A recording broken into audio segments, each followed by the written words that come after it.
Dear students, welcome to my lecture number 27 on estimation of wheel slip in farm machines. Well, why I have prepared this lecture is because in the previous class we had discussed, in my previous lecture we had discussed about testing of seed drill and then how to report the test of a seed drill. Now, there we saw that there were several parameters which need to be estimated and to be reported, so as to conform to the requirements of the Ministry or the Bureau of Indian Standards, so that the machine can be certified and it can be sold by the manufacturers or accepted by the government for to be sold in the market by the manufacturers. Now, one of these parameters was a slip. There are other parameters, for example, the draft requirement, then the uniformity of the seed and amount of seed fall and miss, etc. But here we will talk of wheel slip, particularly in farm machines. Now, we will let you know as to what is this wheel slip. In fact, we have discussed about this long back, but then in this context it will be very imperative to let you start with the wheel slip and then see how we measure this under the actual field conditions and what sort of instrumentation is available and what sort of instrumentation, advanced instrumentation we have developed at IIT Kharagpur. So, I would like to deal with that in this particular lecture.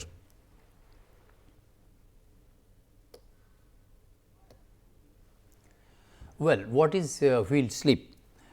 Needless to tell you, this wheel slip we had already discussed, and which means that S is equal to 1 minus V A by V T into 100% slip. In fact, if we talk of this percent slip, this comes when there will be load on the wheel, and because of the interaction between the soil and the wheel, and there is a load on the wheel because of when it is being pulled in the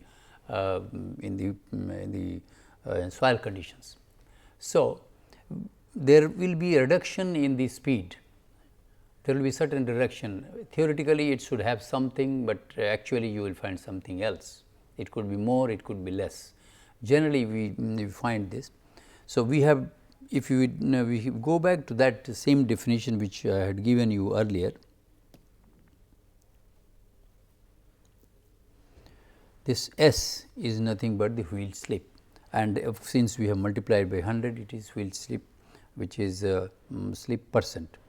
Now, V A, in fact, if I talk, this is, we are talking of V A is suffix here, and similarly here V T. So, V A is the actual speed, as it has its actual speed. How do we get this actual speed? Well, it is very simple, revolutions per second of the front wheel. Because this wheel is not the torque wheel, or is not the wheel which is having the load, it is also known as the towed wheel. So, we would like to take the revolutions of that as the actual revolutions, and the distance covered in one revolution of that front wheel in actual field conditions. So, in the distance covered by the front wheel, a certain distance covered in one revolution of the front wheel. So, the revolutions per second of the front wheel into distance covered.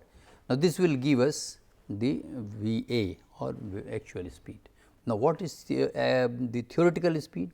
Well, this theoretical speed, sometimes well, I have also written that sometimes you can use a fifth wheel also and get the actual speed of the system, if it is there. Here we have used the instead of a fifth wheel, we have used the front wheel of the tractor, which is the towed wheel, and which actually gives us the actual speed. Now, the theoretical speed. Now, theoretical speed is, well, average revolutions per second of rear wheels. Well, rear wheels of the tractor you have seen, to which the equipment is connected, either it is a tillage tool or a seed drill or whatever. So, when it is connected, the revolutions per second of the rear wheel into distance covered in one revolution of rear wheel on hard surface. Now, this is very important. We would like to see that on a 0 condition, where there is no load condition, there we would like to see what is the revolutions per second, total revolution per second, and the distance covered in 1 revolutions of this. So, virtually you will get that as the theoretical speed. So, then using this V A and V T, you can find out the wheel slip. So, it is very simple. If you do not have any equipment, then you can measure these when the tractor is going into the field. You can find out by measuring the revolutions per second, the total revolutions per second of the front wheel, as well as the average revolutions of the rear wheel. Now, many a times since there are both the rear wheels are there, we would like to take an average speed of both of them. We can take any one of them, but then I think it is very realistic to have an average speed of both of these. So, let us see how do we do measurement. How do we do this measurement? Well, we have given a method by which we have measured these in the system developed at IIT Kharagpur.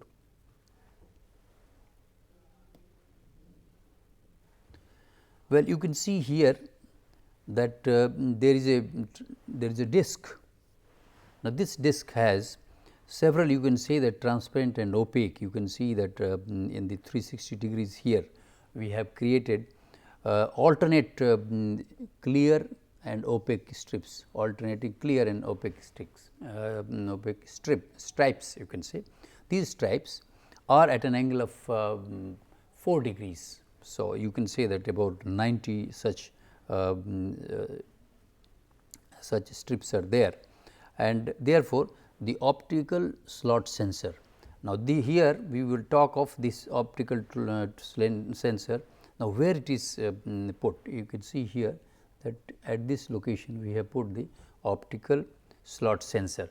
We would like to see where it is fitted in the tractor wheel, because then we can measure the rotation of the wheel. We are not talking of the rotation of the front wheel only, we are talking all rotations of all the wheels. Now, we will show you where they are put. Now, the other arrangements which are there in the system are given here. There are 2 ball bearings, you can see that these two, there are 2 ball bearings.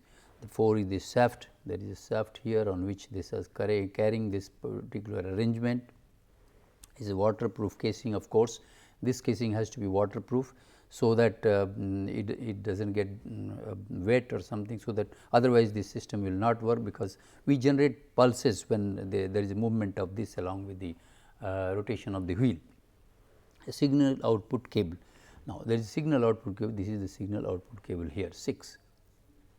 So, the arrangement here, the presence of clear and opaque stripes between the ammeter and detector of the sensor is detected and converted into an electrical signal without contacting it. This is what it is. When the wheel is rotating, we will see that see here itself, this arrangement is shown here, that whenever there will be a opaque or a transparent. So, the moment there is one opaque, you will find that the light is cut off there, and when the light is cut off there, this pulse will be counted. So, when the operation takes place, these pulses are counted over the period, and by which we can measure what is the revolution of the wheel.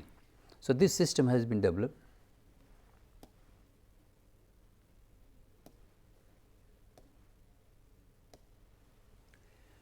So, number of pulses, as we said, then we have to count the number of pulses in each of the wheels wherever this small system is incorporated. So, as you can see here that either NF is the speed of the front wheel, of NR1 which is speed of the rear wheel, NR2 another rear wheel. So, number of pulses into 2 by 360 by T into 2, that means here the refreshment time is 1.5 seconds. This is the time where we are trying to record this data, and 360 degree, well, you have seen that the whole disk is 360 degree, and at every 4 degree interval we have created this opaque and transparent stripes, and you are getting pulses over there from there. Now, how do we get these? once we have got the number of pulses here, so the Vt will be given by dr, where dr is the distance covered in one revolution of the front wheel on test surface, and df is the distance covered in one revolution of the rear wheel on hard surface. So, dr is distance covered here and df is distance covered here on the front wheel. So, dr and df are clear. Now, in case of the rear wheel, what we are doing, as I said, that it's you can take any one of these, but we have put, you will see in the figure that we have put encoders into both the wheels for rear wheels, and therefore, we would like to take an average value of the RPM, and that is why we have put NR1, NR2 here, and hence the average value of this. In case of the front wheel, we have just put here. Now, in case of the front wheel, we have not put in both of them, because it is on the same axle, this particular one, and the rotation will be more or less same, and that is why you need not put and take the average of that, you can take only one value.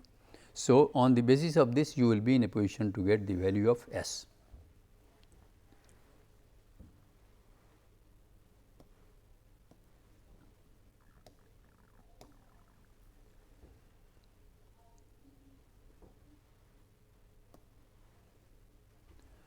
Well, you can see here, as I was discussing, that where are the encoders. Now, the encoders are at these locations, you can see the encoders here, you can see here the encoder 1, encoder 2, encoder 3.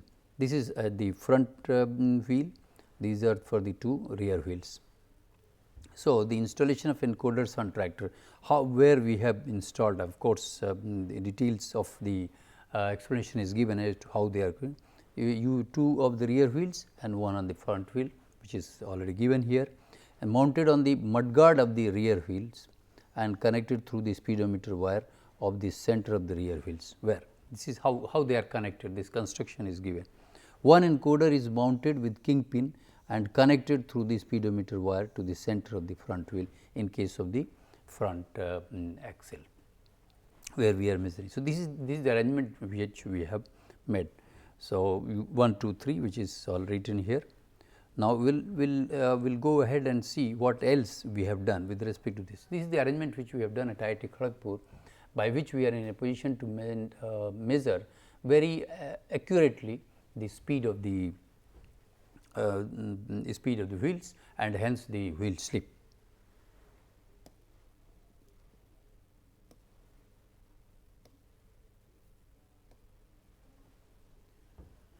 Well, flow chart for the whole system. Now, it is very realistic to give you a flow chart of the whole system that we have here, and by which we are in a position to get. You see here that we had the three encoders E1, E2 and E3 here. Then the microcontroller here, wherein we are getting the values of RNR1, 2, then NF, and from where we are getting VT, VA, and hence we are getting S. Now, there is an arrangement for in fact, we could have arrangement for how to maintain. Sometimes what we can do, this is an arrangement which we are showing that how we can measure the wheel slip, but then if you are interested to do some other research and find out that how this wheel slip varies in different conditions, and if I want to maintain a certain value within a certain range, say about 15 to 20%, if I want to maintain between that, what should I do? So, for that separate arrangement we had made here, you can see that there is a stepper motor here with the implement, another here with the implement. So, implement up and implement down, that means when we want to depending upon the condition, if the wheel slip is very high, then we will have to take the implement up. If the wheel slip is low, then we will have to keep the implement down. This is essential. This part is we have added, this may not be required for you, but what is required for you is you just want to measure. So, what I have shown here is that we have developed an instrument by which we are in a position to measure this, and we can also maintain.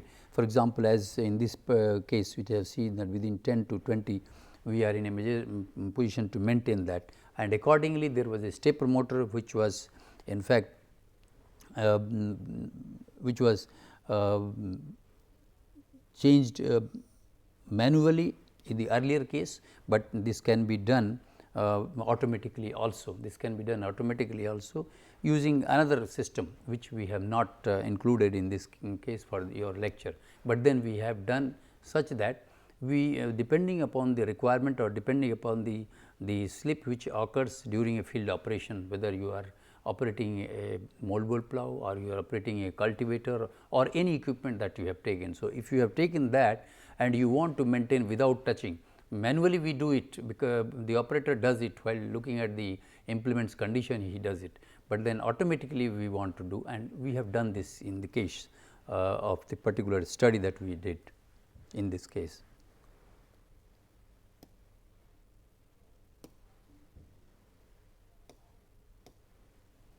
Well, we have called this device slip sensing device as a slip meter, and we call it universal. Why we say universal? This is because this is independent of the tractor. In fact, we have developed this and put into two different tractors, and we have measured that it is not dependent on the type of the tractor. Definitely it can be used for any, whether a small horsepower or bigger horsepower tractor, whatever it is. So, it can be used, and that is why we want to say that this is an universal slip meter which can be used any size of the tractor anywhere in the world for that matter. So, a software window to change the input values. Well, here we have tried certain other aspects of how do we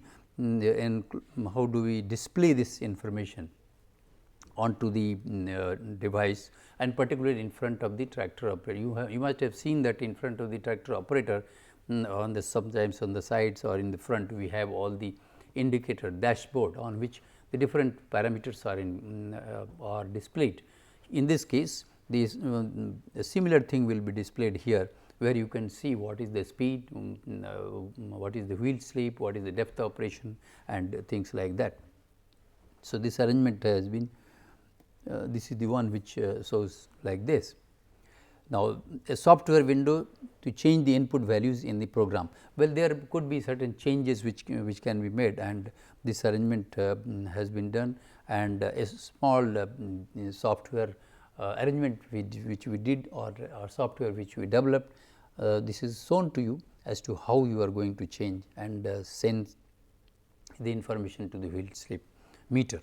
So, we have just shown you that we have this instrument. We do not want to this is the patent pending, and that is why we would not like to disclose more details of this, but then we have this.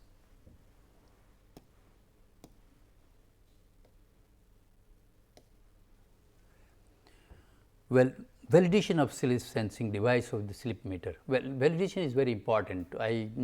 We can claim that we have developed this unit and it is in a position to give the actual amount of slip which is available in the field, but then how do we test it? How do we validate this? So, for this validation we need to have some sort of field performance evaluation.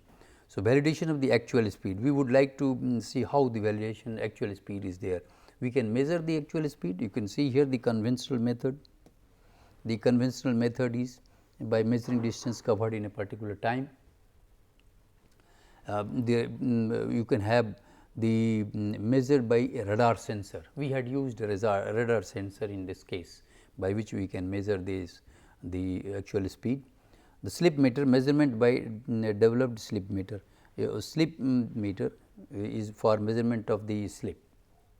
Well, actual speed measurement conventionally we do by manually, but then we had used a radar sensor in this case, and what we get a field data is given in front of you, so that you can appreciate that yes, this particular device which has been developed is working and giving an accurate information about the wheel slip which is available in the field.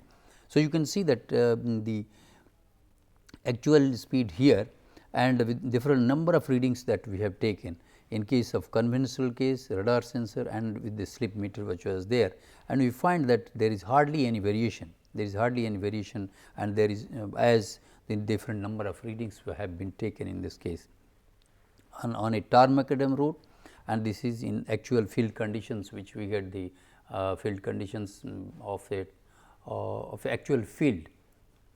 So, there also the readings are there, and we can see that the difference is not much, except some locations here and there which can be just ignored, because a preliminary testing shows like this. When you have large in testing, we find that it is very much unison with what we have got and what we are declaring and what we are claiming to have. So, I think the validation of silt sensing device, particularly with respect to actual speed, we were in a position to very accurately do this.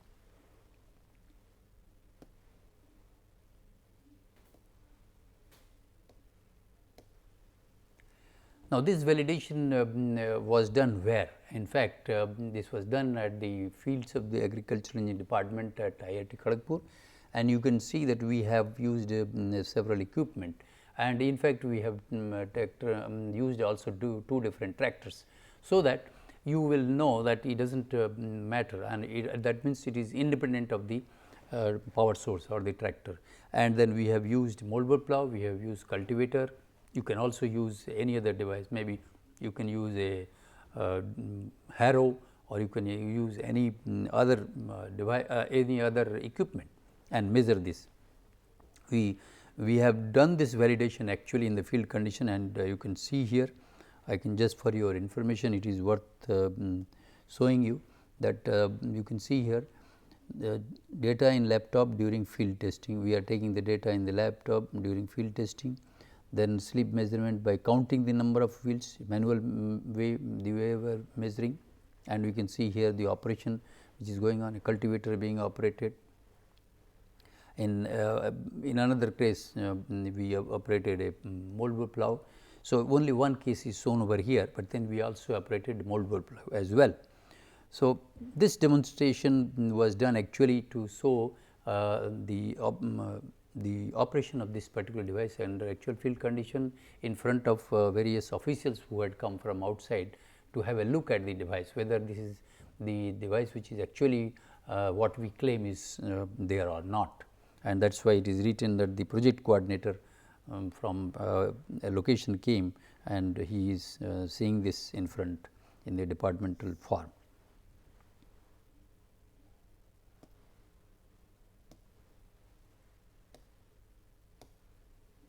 Well, observations, what observations we got? It is very essential to also tell you what observations we got here. The observations, as I said, were very close to what we claim and what we measured and predicted. You can see here that there is 2 to 3% variation, 2 to 3% variation between the measured and the predicted values of slip when front wheel is used to measure the actual speed. You can see here the slip percent here, slip and conventional number of readings. You can see the number of readings, see the variation, slip meter and conventional. There is hardly any difference. So, we can say that the measurement was very accurate, or we can claim that yes, it was reasonably good way of doing it. The other slip here, actual speed and the average measured speed that we got here, and average indicated is 29.5. So, average measured is this and average indicated is 29.5. The difference between the two values of slip which we got with respect to the actual speed that has been shown here. So, you can see here that at both the locations the actual speed is given and the wheel slip. So, the variation of the wheel slip is as uniform in both the cases, and you can see that the values are not much. The variation can be said to be very close. Of course, we can't say that statistically we have tested, because since we have not we are not showing you any statistical examination of these values, but then we are confident that these values are very close to the realistic value, and they are very much predicting what exactly we had claimed. and that is why we say that this device is working very well. Thank you very much.